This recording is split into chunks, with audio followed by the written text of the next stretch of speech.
Hi there and welcome to my channel. If this is your first time here, my name is Angie and I'm a chemist who loves makeup. I'm sure a lot of you have probably heard this story. It's been kind of big this week.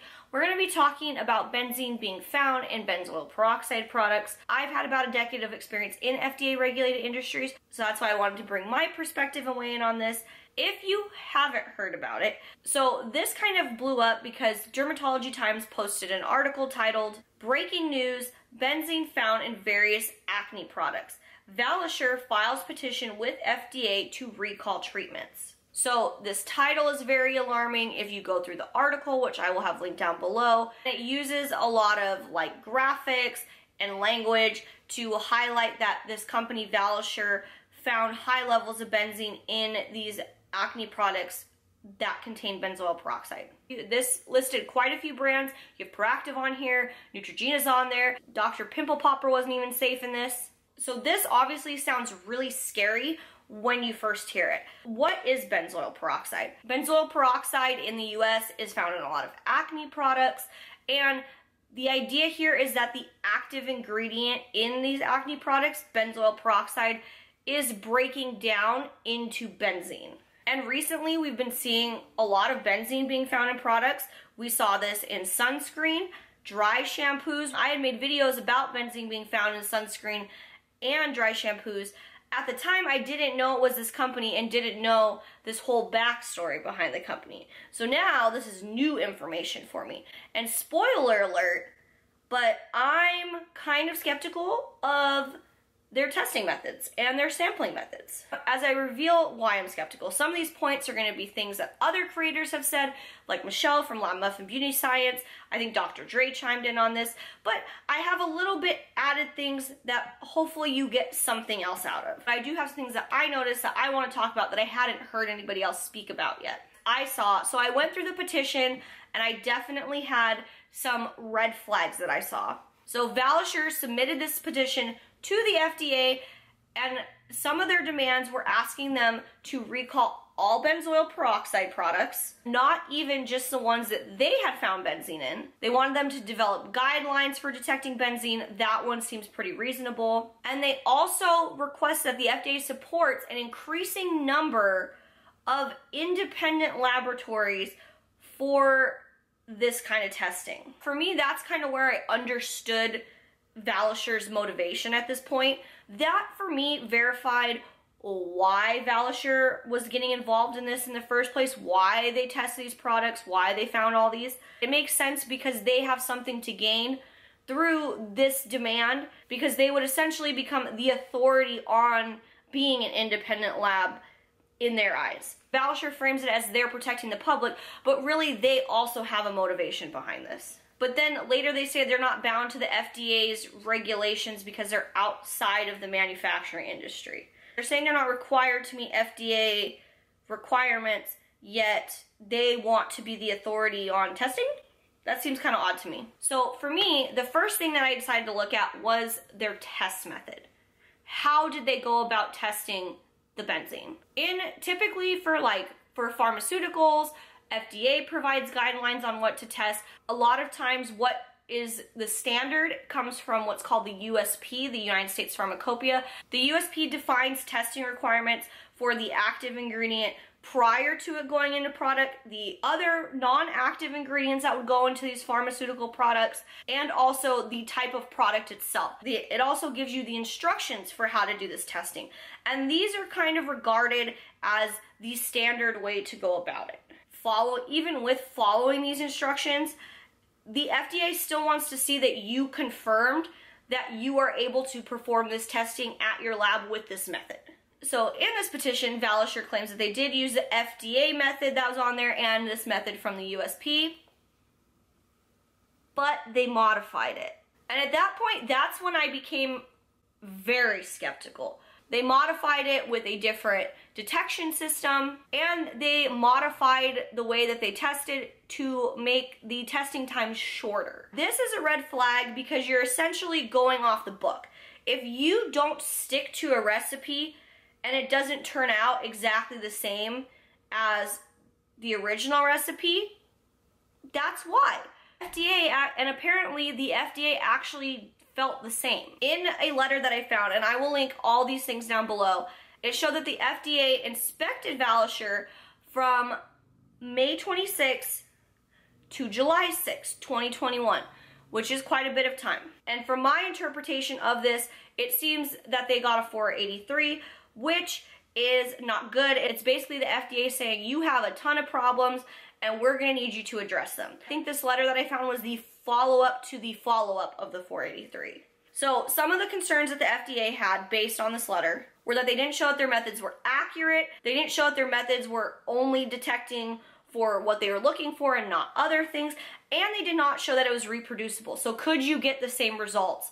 So could you repeatedly get the same results? And in here, they actually do cite that the method got modified and that they didn't confirm that these modifications were actually suitable. Specifically, they mentioned that the method that was being used was not intended for liquid products or gel products, which that's gonna be a lot of acne stuff.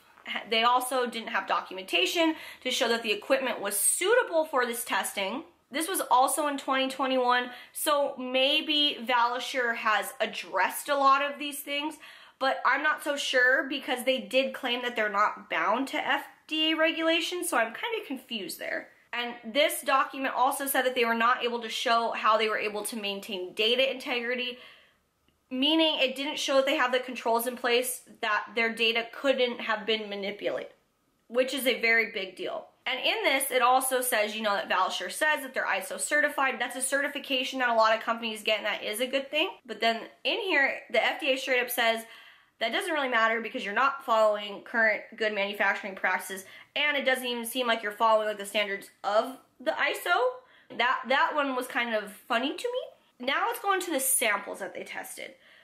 The original article from Dermatology Times only stated 66 samples.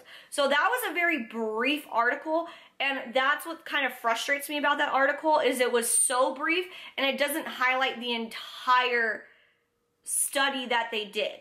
They actually started with testing 175 acne products, 99 of which were benzoyl peroxide products. I imagine the other ones were salicylic acid or sulfur or something of that nature. So that also seemed kind of weird to me because I'm not sure if they're just pulling any sort of cosmetic product they can get and seeing what they can find, because that's kind of what I'm feeling like is happening here.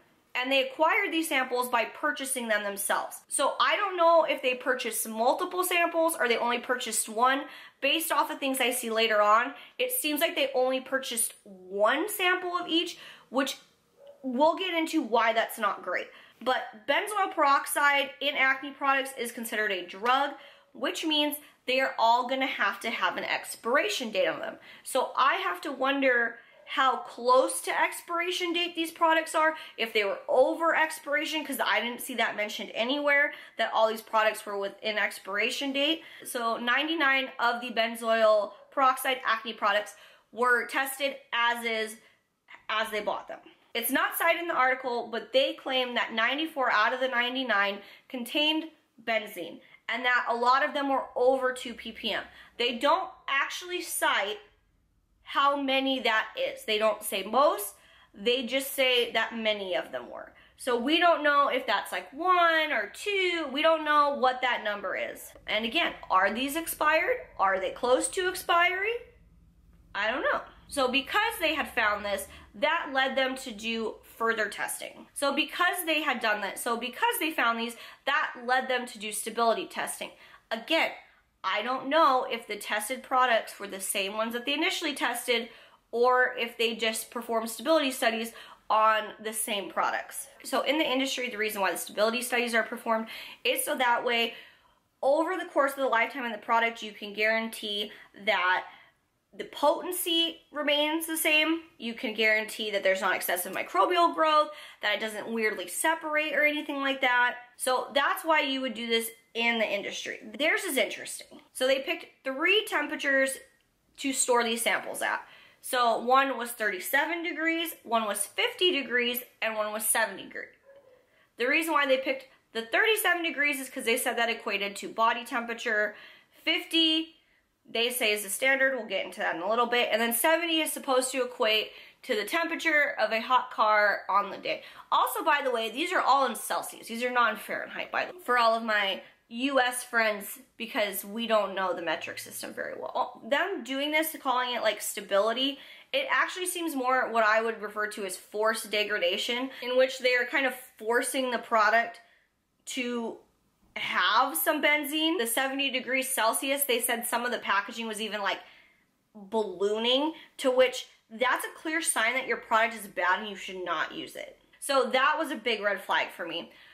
So they ended up testing 66 of these products at 50C for 18 days. So they show multiple graphs with all of the products and the degradation that they found over time, but the y-axes are different, differing. So some of these look really high.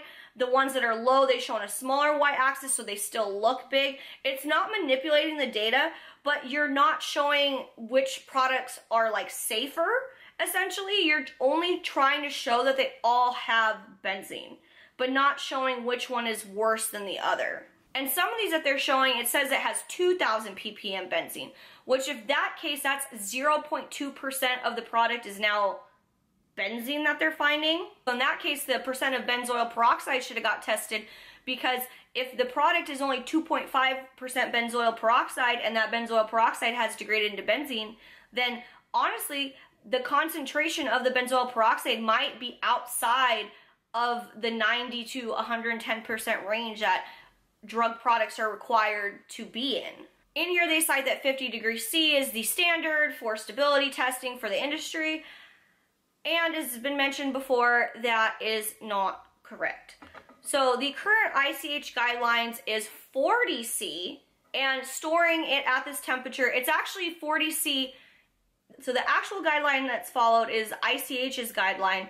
I know there's a lot of acronyms, and it's actually 40 degrees Celsius and 75% humidity. So these things in combination, storing a product at a duration of 6 months is considered the equivalent to a 2-year lifespan. Could actually, and that's the reason why they had to stop it at 40 degrees Celsius and 75% humidity. Because if you go above, if you make it hotter than 40 degrees Celsius, now you're starting to kind of force the product to break down. So they said in their study that incubated benzoyl peroxide products, they typically displayed an increase of benzene over time, which makes sense because, again, they're forcing it to degrade. However, they said some products showed erratic patterns where it would go up and down all over the place.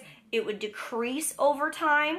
So maybe that means that the method that's being used for testing this isn't great. In this, they blame the packaging and cite that the benzene is leaching out of the packaging. I also don't know if they use the same product. They should have a different sample for each time point. That is how stability testing is normally performed in industry, is that you put a bunch of samples of the same product lot in this controlled environment, and you take out a new sample each time you have to test it. If you were to use the same sample, you would be taking it out for a certain amount of time, having to test it, put it back in there, and that's just gonna mess with the amount of, that means you didn't really have control over the amount of time that it was being incubated at. So then out of the 66 samples, if the product was shown to have pretty high stability, maybe not a lot of benzene, then they incubated it at 70 degrees Celsius. How is this not forcing the product to break down to get the results that you want? And they attributed this to like being sat in a car for multiple days.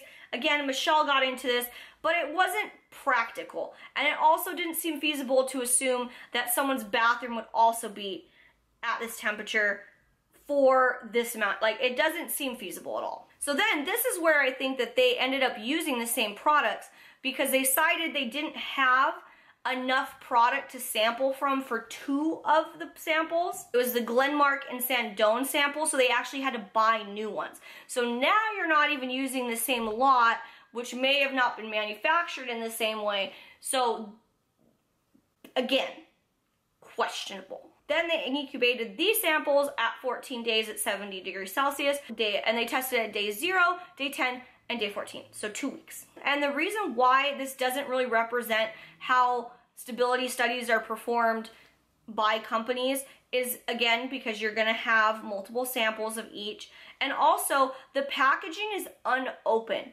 because at the end of the day, the product will always say, you know, have storage instructions. It'll say don't store in heat, store in like a cool, dark place, that kind of thing. So already, if the customer is deviating from that, you're putting your product at risk. If someone said, I left this in my car for 10 days and it had this, the company could just go to their package and be like, well, we told you not to do that. And a sustained 70C over 14 days is just really unlikely, unless you forgot about the product in your car and it was just in the sun for like 2 weeks straight. No sunsets, no cooling, highly unlikely. So in conclusion, I think that the conditions in which these were tested at were questionable.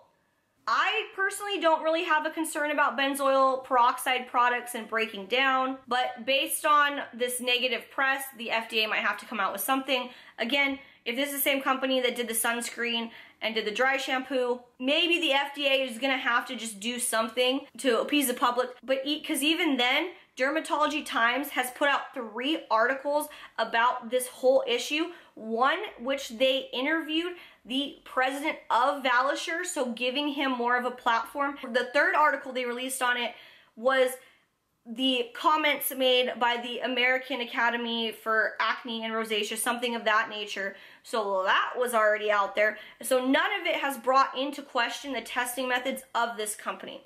Part of the reason for that, I think, is when I looked at like the editor board of Dermatology Times, they all appear to be medical doctors, and if they do have a PhD, it seems like they work in the medical field still, because it doesn't say what their PhD is specifically in. Necessarily the methods of the product being tested is their forte, and they probably don't really have time to investigate it. But I think it might be wise if they brought on someone who works in the industry, especially if they are going to be talking about products related to the skin. But now I think it's probably still going to be an issue, because the only thing that the public is going to see is that these big headlines, and it's just Valisure, and it's just Valisure trying to give themselves more validity. Other people have gone into this more. I will link whatever video I can find below that will talk about this more. I just wanted to give you my perspective on it. If you learned something today, make sure you give this video a thumbs up, and do not forget to subscribe if you want to see more science videos about the makeup and skincare industry. With that, see you in my next video. Bye!